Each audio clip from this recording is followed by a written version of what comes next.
다음으로 그 STO와 금융규제 샌드박스의 혁신성 및 사례 활성화라는 제목으로 저희 디지털금융센터의 플랫폼 분과를 맡고 계시는 곽기호 교수님께서 발표를 해주시겠습니다.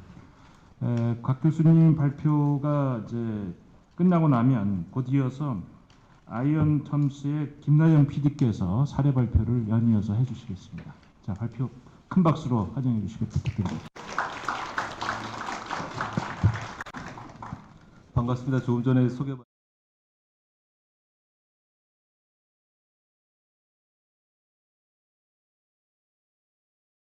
하고 클라우드 컴퓨팅에 대해서 좀 강의 좀 하고 있고요. 또 디지털 금융센터에서 아까 이제 지금 계속 얘기되고 있는 모든 요즘 비즈니스가 플랫폼 비즈니스가 많기 때문에 사실 디지털 금융에서도 이 플랫폼 비즈니스가 어떻게 할지에 대한 부분들을 좀 맡아서 같이 고민하고 있는 상황입니다. 그래서 오늘은 여기 증권사에서도 오시고 실질적으로 그걸 구축하는 업체분들 또 아니면 또 외에도 이 디지털 금융 STO에 대해서 관심이 많은 분들이 지금 오신 것 같은데 여기서 가장 지금 앞에서도 나오고 글로벌사에서 나오고 지금 여기 나오는 게 금융 샌드박스에 대한 부분입니다. 그래서 저는 세 가지 정도로 말씀을 드릴 건데요. STO 관련돼서 지금 금융 샌드박스에서 돌아가고 있는 여러 가지 서비스들에 대해서 간략히 좀 말씀을 드리고, 그다음에 저희가 디지털 핀테크 지원센터랑 업무적으로 좀 센터가 업무 협약을 좀 맺어서 지금같이 디지털 금융을 관련돼서 혁신적인 서비스를 하기 위해서 어떻게 같이 협업해서 좀 서포트를 할 거냐는 데에서 같은 많은 고민들을 같이 하고 있습니다. 그래서 얼마 전에 이 STO 관련된 사항들이 있어서 핀테크 지원센터랑 서비스 혁신 지정에 대한 관련된 것들에서 한번 협의를 한 적이 있어요. 그래서 그거에 관련돼서 어떤 포인트가 중요한 건지 이런 것들을 좀 말씀을 드리고, 마지막으로는 어차피 저희들은 학계의 대표로 얘기하긴 뭐하지만 어쨌든 STO 산업을 함에 있어서 학교나 아니면 그걸 지원하는 지원센터라는 입장에서 어떤 부분들을 좀 더 지원해서 이 ITO 사업이 활성화될 수 있을지 그런 부분에서 조금 간략하게 요약해서 좀 말씀드릴까 합니다. 첫 번째는 나오기에서는 기존의 많은 이런 지금 서비스들에 대한 기존 혁신 사례들이 뒷받침이 되었다고 생각을 하고요. 그래서 국내에서는 아시다시피 19년 4월에 혁신금융 서비스를 시작을 해서 매달 제가 보기에는 매달 이렇게 혁신 서비스들을 지정하고 하는 것으로 돌아가는 것 같습니다. 그래서 3월 9일자로 총 237건의 서비스들이 지정이 됐고 그 중에 157건이 이제 서비스화돼서 출시가 되는 이런 현상이 있고, 그래서 STO 관련된 것들을 종합적으로 봤을 때는 한 5건 정도의 서비스가 지금 됐고, 그 중에 이제 빨간색으로 표시해드린 한 3건이 실제 서비스를 하고 있는 상황입니다. 그래서 저 하나하나를 다 말씀드리기는 그렇고, 각각에 대해서 어쨌든 특징이나 시차점을 조금 말씀을 드리면, 어쨌든 카사코리아라는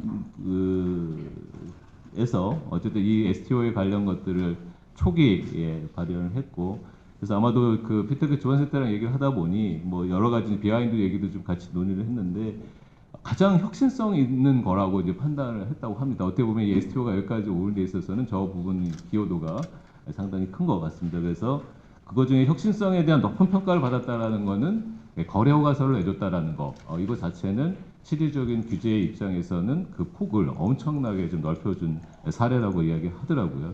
그래서 저런 부분이 좀 특징적이고, 현재로서도 잘 진행하고 있고, 최근에 보도에서 나온 거지만 대신 파이낸스 그룹에서 인수해서 좀 더 저 사업들이 좀 더 활성화되지 않을까 싶고요. 그다음에 리센트 블록 아까도 여러 군데에서 좀 나오더라고요. 그래서 지금 소유라는 플랫폼 속에서 여러 지정 증권사들 수익 증권들을 거기서 발행하고 있고, 그래서 결국은 저런 투자 부동산 관련된 투자에서는 결국 가장 중요한 것이 이제 이런 나중에도 계속 말씀드리겠지만 이 자산의 유동화 부분이 본질이지 않습니까? 그럼 결국은 이거를 채택하는 이 투자자들이 얼마나 매력적으로 이것을 받아들일 수 있느냐가 가장 관건인 것 같습니다. 그래서 결국 저는 부동산 관련된 사항은 결국 투자자들은 얻을 수 있는 게 임대 수익이라든지 시세 차익이라든지 시세 매각 차익 이런 것들이 사실 투자해 주는데 근데 그런 것들을 얼마나 안정적으로 확보할 수 있느냐 그리고 그런 안정적인 플랫폼이나 이런 산업 그런 생태계들이 얼마나 확보되어 있느냐 이게 이제 관건인 것 같습니다. 두 번째 또 새로운 거는 펀드 블록 그래서 뭐 펀브이라고 말씀을 많이 하는데 요것도 요번 최근에 좀 새로운 것들이 실제 그 펀브에서 그 1호 상장 상품을 매각을 한다고 합니다. 그래서 그동안에 아까처럼 펀딩들을 많이 해서 상품 다 완판되고 있는 케이스가 있는데 저것이 완성이 된다면 아까 말씀드린 것처럼 투자자에게 지금은 사실은 저런 매각이나 이런 것들이 없기 때문에 시세 차익이나 매각 차익이 실질적으로 어떻게 배분되는지는 아직 사례가 좀 없는 것 같아요. 그래서 의미성을 좀 본다면 이번에 저런 것들이 좀 이루어지면 실질적으로 투자자한테 얼마나 저런 부분들이 배분돼서 갈 수 있는지를 한번 볼 수 있는 관점에서는 좀 저희들이 지켜봐야 될 사항인 것 같고요.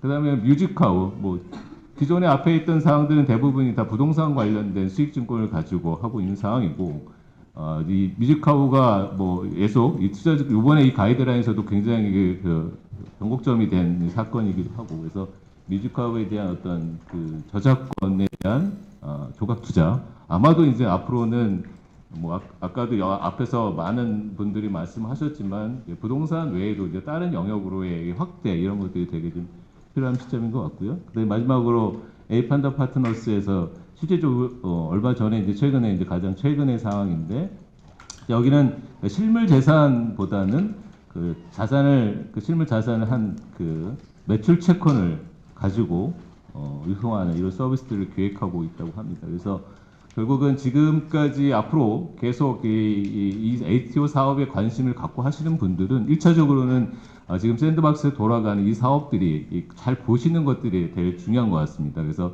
본인이 하는 사업에 있어서 지금 하고 있는 것들이 시행착오라든지 이런 것들 잘 살펴보시는 게 좋을 것 같고요.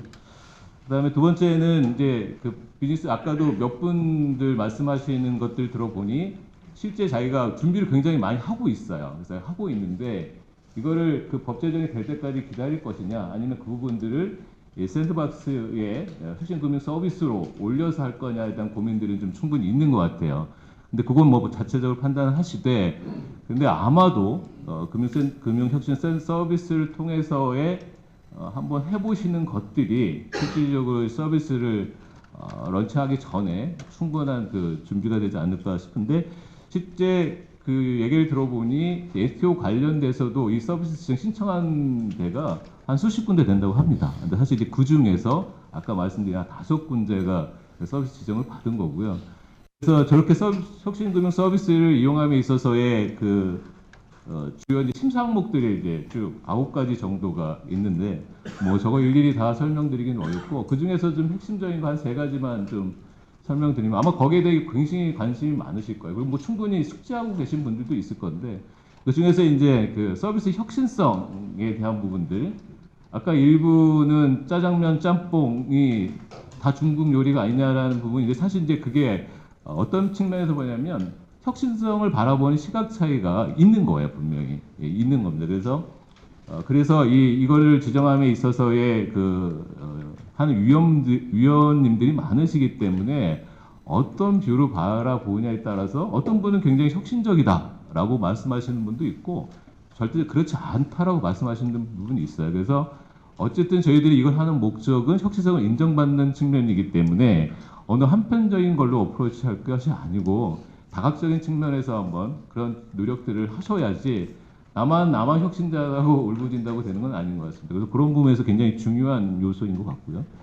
두 번째는 결국은 우리가 저걸 쓰는 것들은 규제적인 부분에 있어서의 그 제약성이 있기 때문에 쓰는 건데 단지 그것들을 규제를 회피하거나 우회하거나 이런 것이 아니라 실제 그걸 함으로 해서 규제 개선이 도움이 될 수 있는 이런 아이템들 서비스 자체도 중요하지만 뭐 그런 부분까지 고려해서 얘기가 돼야 되고 마지막으로는 결국은 뭐 요즘 ICO다 뭐 우리가 제안한다 그러면 결국은 백서를 쓰듯이 여기서도 이제 제가 혁신금융 서비스를 뭔가 지정받기 위해서는 그거에 대한 목적 여러 가지들 쓰실 거예요. 그래서 근데 이제 그 쓰는 씀에 있어서의 이제 그 업체들이 뎁스가 아주 천차만별인 거죠. 천차만별. 그래서 어떤 분은 뭐 5장 써와서 이렇게 시청하시는 분도 있고 어떤 장은 10장 써서 이런 분이 있는가 하면 어떤 분들은 굉장히 정교하게 써서 오는 부분이 있는데 사실 저희가 이제 그 얘기를 들어보니 평가하는 입장에서 보면 결국은 얼마나 이런 자기 사업 계획이라는 것들이 정교하고 하냐가 실제로 얼마나 많은 이 안에 고민이 담겨 있고 그런 것들이 평가했을 때 결국 이걸 하자라는 것은 좋은 서비스로서 목표를 달성함에 있어서의 그 성공의 가능성을 보고 이걸 지정을 해줄 텐데 그런 면에 있어서는 가급적이면 굉장히 충실하게 아주 구체적으로 하는 것들이 실제 금융 서비스를 도전하는 분들한테는 굉장히 중요한 요소라고 많이 말씀해 주시더라고요. 그래서 여러 가지 사항들이 있지만 아까 혁신적인 부분들, 규제에 대한 부분들, 그다음에 사업 계획을 쓰는 구체성들 뭐 이런 것들을 잘 준비하셔가지고 여기 하시는 게 좋겠다는 말씀 전하고요. 그다음에 전체적으로 좀 정리하면 결국은 이제 기존까지의 STO 관련돼서 서비스 대상이 구체적으로 부동산이 대부분이 차지합니다. 거의 그 외에도 좀 있지만 그래서 이제 앞으로 저희가 혁신성을 좀 바라본다 그러면 좀 더 그 컨텐츠 기반의 후에 뭐 탄소 배출권도 있고 제가 발표하고 나오고 난 다음에 또 다른 분들이 발표할 거에 좀 새로운 부분이 있는데 좀 참조하시되 어쨌든 좀 결국은 투자자가 매력적으로 느낄 수 있는 그런 상품들을 만들어서 그걸 가지고 좀 기존에 어떻게 보면 실물 자산이었다면 좀 무형의 자산으로 대체할 수 있는 그런 부분들이 중요한 것 같고요. 그다음에 그 자산 유동화가 어떻게 보면 STO 사업의 본질이기 때문에 사실 뭐 기술적으로 수익을 노리고 하고 하는 부분도 있지만 실질적인 일단은 지금은 대부분 이 규제적인 관점에서 논의가 많이 되고 있으니 아까 어떤 분들도 말씀하셨는데 저도 공감하는 부분이 이런 겁니다. 어쨌든 뭔가를 새로운 혁신의 발판을 만들 때는 너무도 제약을 걸면 자유로움이 좀 없죠. 그래서 개발 단계 이런 내에서는 가급적인 그 규제의 폭들을 좀 좁히고 이것들이 어느 정도 충분하게 트레이닝 되고 이것들이 활성화 단계에 있을 때에 아까 말씀드린 그런 것들이 진짜 사회적인 해악을 미칠 수 있는 부분이다라고 하면 이제 거기에서 통제 규제의 폭들을 좀 넓혀서 조금은 좀 혁신에 대한 어떤 서비스를 만들어내는 과정에서는 그 부분들을 좀 자유롭게 하시면 어떨까라는 생각이 듭니다. 마지막으로는 이런 작업, 이런 활성화를 위해서 저희들이 아까 초대에서 말씀드린 것처럼 디지털 금융센터와 핀테크 지원센터랑 같이 여러 가지 협업 관계를 좀 하고 있고요. 저희 금융센터 입장에서는 가장 중요한 것들이 이런 새로운 그 산업에 대해서 연구하고 또 우리 전장님도 아침에 앞쪽에 말씀하셨지만 다양한 글로벌 사례들 이런 부분들을 잘 수집하고 전파하는 역할들을 계속 지속적으로 좀 해야 되는 게 맞는 것 같고요. 그리고 특히나 이제 이런 디지털 금융의 요즘 굉장히 지금 이 변화 속도가 높고 거기에 필요한 인력들에 대한 수요도 굉장히 좀 많이 있고 해서 저희들이 그런 면에 있어서의 그 어떤 전문 인력들 이런 것들을 저희 센터나 아까 말하는 대학원에서 그런 것들을 좀 많이 지원하고 인력 육성에 대한 어떤 책임감을 느낍니다. 그래서 그런 부분에 있어서는 아까도 핀테크 지원센터랑 많은 부분들을 할 거고요. 그래서 마지막으로 말씀드리는 거는 어쨌든 STO 이 산업 활성화를 위해서 다양한 연구들을 핀테크 지원센터와 함께 공동으로 좀 협업 활동을 전개할 거고요. 그래서 이런 혁신 사례들이 있으면은 주기적으로 어떤 오늘 같은 뭐 장이 될 수도 있고 아니면 특별한 어떤 산업군에서 필요한 것들이 있으면 그네들의 의견들을 서로 나누고 청취해서 좋은 정책적 방향으로 갈 수 있도록 어떻게 보면 가교 역할을 할 수 있는 것 같습니다. 그리고 활성화를 위한 공동 정책 연구라든지 선진 사례들 이런 것들을 지속적으로 좀 전파하는 이런 역할들을 해 나가도록 하겠습니다. 이 정도로 발표 마치도록 하겠습니다. 감사합니다.